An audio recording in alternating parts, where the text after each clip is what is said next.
एक समय की बात है, किसी गांव के पास एक घना जंगल था जहां कोई भी रात को जाने की हिम्मत नहीं करता था। कहते हैं वहां एक डायन रहती थी, चंदा डायन।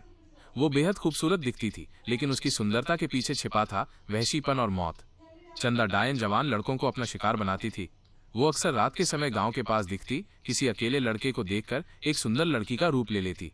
जब कोई लड़का उसकी तरफ खींचता तो वो उसे अपनी मोहनी चाल से जंगल में बुला लेती। वहां पहुंचने के बाद वो लड़के के साथ शारीरिक संबंध बनाती, लेकिन ये संबंध एक मौत का जाल था। जैसे ही लड़का उसके वश में आता, वो अपनी असली शक्ल में आ जाती, लंबी जीभ, खून से भरी आंखें और नुकीले नाखून, और फिर वो उसकी जान ले लेती। गांव में पिछले 6 महीने में 5 लड़के गायब हो चुके थे।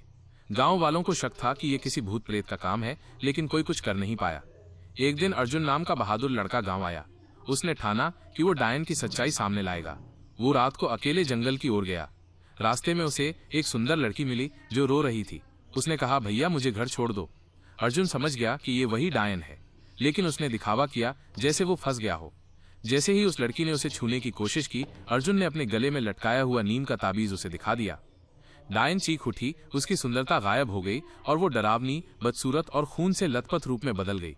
अर्जुन ने पवित्र राख उसके ऊपर फेंकी जिसे गांव के पुजारी ने दिया था। डायन आग की तरह जलने लगी, उसकी चीखें पूरे जंगल में गूंज उठी और फिर वो धुएं में बदलकर गायब हो गई। तब से उस जंगल में फिर कभी कोई लड़का नहीं मरा। लेकिन आज भी लोग कहते हैं, अगर कोई लड़का रात को अकेले जाए तो चंदा डायन उसकी परछाई में छिप जाती है।